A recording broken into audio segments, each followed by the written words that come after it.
আর এর সাথে আমাদের এই যে দুধ গরম হচ্ছে, এই যে আমাদের খাবার রেডি আছে। এখন আমার সোনার জিগা ছিল, সে একটু হাজমোলা খাচ্ছে, তারপরে আমরা খাবো খাবার। ঠিক আছে তোমরা গাইস, সকালে আমি এটা ব্লগ ছাড়বো সাপোর্ট।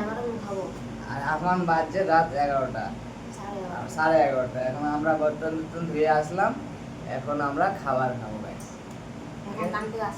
এই যে আমি, এই যে আমার বউ বলছে এখন কাম থেকে আসলি এটাও বলে দে। তাই বলছে এটাও কি করতে বলবো, যে কাম থেকে আসলাম ওটাও বলতে হবে, এটা কোনো কথা আছে? গাইস প্রথম তো আমি খুব শরম করতাম, এখন আমি বুঝছি যে না, শরম করলে তোকে কেউ খিলাবে না, কেউ তোকে কিছু করবে না, তুই নিজে কামাবি নিজে খাবি, তো এটা নিজের কাছে আছে গাইস। ঠিক আছে, কিছু না ভুল বলছি? হ্যাঁ, কেউ তোমাকে খিলাবে না? না জোরে বলো, জোরে। না, ফের বলছে একটু জোরে।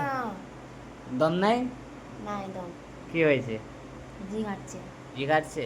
কি আসবে ঘরে আমার বাবু নাকি? গাইস, আর ও বলছে এখন আমার জি কাটছে। খাবার খাইলো, ভাত ভাত খাবো না, ভাত বারো দুজনের খাই। ঠিক আছে বন্ধুরা, এটার সাথে আমরা এখনকার ব্লগ খতম করছি।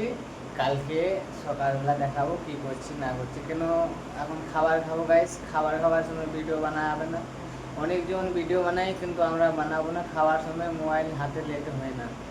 ঠিক আছে বন্ধুরা, ঠিক, বাই বাই বাই বাই।